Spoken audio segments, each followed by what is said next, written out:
ربنا تقبل منا وعافنا واعف عنا وعلى طاعتك وشكرك أعنا. Du Togo.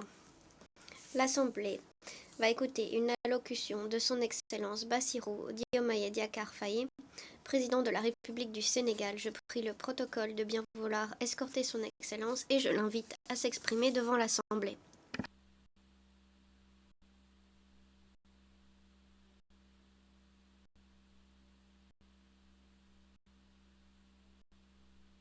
Président de l'Assemblée générale, Mesdames, Messieurs les chefs d'État et de gouvernement, Monsieur le secrétaire général, Madame la secrétaire générale adjointe, Mesdames, Messieurs, distingués invités. Avant tout propos, je voudrais saisir cette tribune pour saluer à nouveau la mémoire de mon compatriote, Amadou Makhtar Mbow, qui vient de nous quitter. Ancien directeur général de l'UNESCO de 1974 à 1987, il fut un homme d'État émérite et un fervent acteur panafricain de la lutte pour les indépendances. Je félicite M. Philomène Yang pour son élection à la présidence de cette Assemblée générale des Nations unies, ainsi que son prédécesseur, pour sa contribution à la mise en œuvre de notre agenda commun. À travers vous, je formule mes vœux de succès dans la conduite de nos travaux. Je salue également l'engagement constant du secrétaire général Antonio Guterres, dont les efforts pour promouvoir la paix, la dignité humaine et le multilatéralisme sont plus que jamais nécessaires. Le Sénégal renouvelle son plein soutien à sa mission en ces temps de turbulence mondiale. En prenant la parole aujourd'hui, je suis habité d'une conviction profonde: l'unité dans la diversité est la clé pour garantir le développement durable et la dignité humaine pour tous, partout dans le monde. Ce thème de la présente session, qui guide nos discussions, nous invite à repenser nos responsabilités collectives et à nous assurer que les principes fondamentaux des Nations unies, définis il y a près de 8 décennies, continuent de porter la promesse d'un monde plus juste et plus équitable. Mesdames, Messieurs, nous vivons dans un monde troublé, où les principes de la Charte des Nations unies, qui prônent l'égalité, la justice et le respect des droits humains, sont chaque jour mis en mal. Les conflits s'étendent, les inégalités se creusent et les crises climatiques aggravent la vulnérabilité de millions de personnes à travers le monde. De surcroît, nous assistons à une remise en cause inquiétante du multilatéralisme, à un moment où l'humanité en a le plus besoin. Le monde doit se regarder en face, sans complaisance. Les valeurs que nous avons juré de défendre sont piétinées dans plusieurs régions du globe. Que l'on soit à Gaza, à Tel Aviv, à Dakar ou ailleurs, chaque être humain est porteur de cette égale dignité, une dignité qui transcende les frontières, les cultures et les appartenances religieuses. C'est notre devoir à tous de veiller à ce que cette dignité soit protégée et respectée pour chaque être humain, sans exception. Ce devoir est l'essence même des Nations unies. Pourtant, nous constatons chaque jour que le droit international, ciment de la paix mondiale, est souvent violé.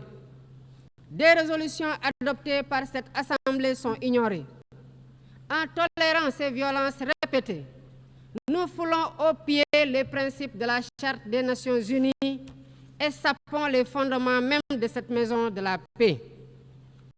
Jamais les fondements des Nations unies n'ont autant vacillé qu'en ces temps de violence et de peur et d'incertitude.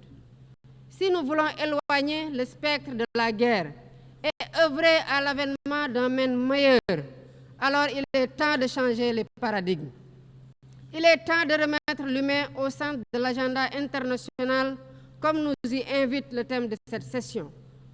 Monsieur le Président, Mesdames, Messieurs, nous ne voulons plus fermer les yeux sur la tragédie qui se déroule dans le Sahel. Des groupes terroristes sèment la terreur, pillent, tuent les populations civiles innocentes.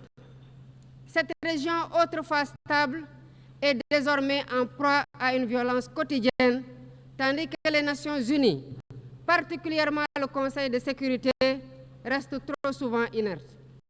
De même, nous ne pouvons pas accepter que le Sahel devienne le théâtre de rivalités de puissances étrangères dont les affrontements ne font qu'aggraver la déstabilisation de la région. Je dois rappeler ici que la paix et la sécurité de l'Afrique sont indissociables de la paix mondiale.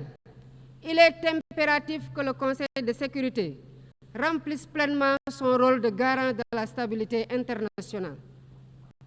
J'exprime à nouveau la préoccupation du Sénégal face à la situation tragique qui perdure en Palestine. Des générations entières y ont grandi sous l'ombre de l'oppression, privées de leurs droits fondamentaux à un État viable. Le Sénégal, en tant que président du Comité pour l'exercice des droits inaliénables du peuple palestinien, appelle à un cessez-le-feu immédiat et durable. Nous réitérons notre soutien à la solution des deux États, avec Jérusalem-Est comme capitale de la Palestine, conformément aux résolutions pertinentes des Nations Unies. Cette guerre qui n'épargne ni femmes, ni enfants, ni infrastructures vitales est une plaie ouverte sur la conscience internationale. Il est impératif que le droit international humanitaire soit rétabli dans toutes les zones de conflit et que les Nations Unies jouent pleinement leur rôle de médiateur et de garant de la paix. Mesdames et messieurs, la paix n'est pas seulement l'absence de guerre. La paix, c'est aussi la possibilité pour chaque être humain de vivre dans la dignité, de se nourrir, de se loger, de s'éduquer et de recevoir des soins. Or, aujourd'hui, plus de 750 millions de personnes ne mangent pas à leur faim et des millions basculent chaque jour dans l'extrême pauvreté. Ces chiffres éloignent de plus en plus le monde des objectifs de développement durable fixés pour 2030. Nous ne pouvons plus accepter que les mécanismes de gouvernance mondiale continuent de reproduire ces inégalités. Il est alors temps de rompre avec la logique du chacun pour soi et de bâtir un nouveau contrat social global fondé sur la solidarité et la coopération. Ce contrat doit inclure des réformes majeures pour s'attaquer aux défis politiques, économiques, environnementaux de notre époque. Premièrement, il est impératif de sauvegarder et de renforcer le multilatéralisme comme cadre unique d'action pour la paix et la sécurité internationale. Cela passe par une réforme urgente des institutions mondiales, notamment le Conseil de sécurité, le FMI, la Banque mondiale, afin qu'elles soient plus inclusives et qu'elles reflètent les réalités géopolitiques et économiques actuelles. Le continent africain, en particulier, doit avoir une place plus importante dans ces instances de décision. Deuxièmement, il est temps de corriger les injustices économiques qui freinent le développement de nombreux pays du Sud. Le commerce illégal, l'évasion fiscale, les flux financiers illicites et les congés fiscaux abusifs ruinent les pays en développement, notamment en Afrique. Ces injustices doivent être corrigées pour permettre à tous les pays de participer pleinement au commerce mondial et de bénéficier de la croissance économique. Troisièmement, il est essentiel de garantir avec détermination et d'agir avec détermination contre le réchauffement climatique en respectant le principe de responsabilité commune mais différenciée. Les pays industrialisés responsables historiques des émissions massives de gaz à effet de serre doivent intensifier leurs efforts pour financer une transition énergétique juste et équitable qui ne pénalise pas les pays en développement. Nous devons impérativement protéger notre planète sans sacrifier les droits des nations les plus vulnérables à poursuivre leur développement. Quatrièmement, il est nécessaire de rompre avec toute tentative d'imposer des normes civilisationnelles unilatérales. Depuis son indépendance, le Sénégal a toujours défendu l'égale dignité des cultures et des civilisations. Et cette diversité doit continuer à être la base de la coexistence pacifique entre les peuples.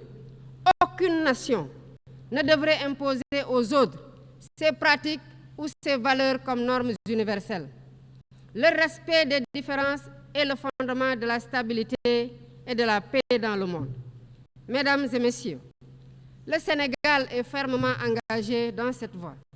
Nous avons choisi de bâtir un État résolument tourné vers le développement durable avec des initiatives ambitieuses dans des domaines tels que les énergies propres, la souveraineté alimentaire et la gouvernance transparente. Mais nous savons que pour réussir, nous avons besoin de l'action collective et de la solidarité internationale. Aucun pays, aussi puissant soit-il, ne peut relever seuls les défis qui menacent l'humanité. Il nous faut donc agir ensemble, unis dans la diversité, pour construire un avenir où la dignité humaine est respectée, où la justice prévaut et où la prospérité est partagée.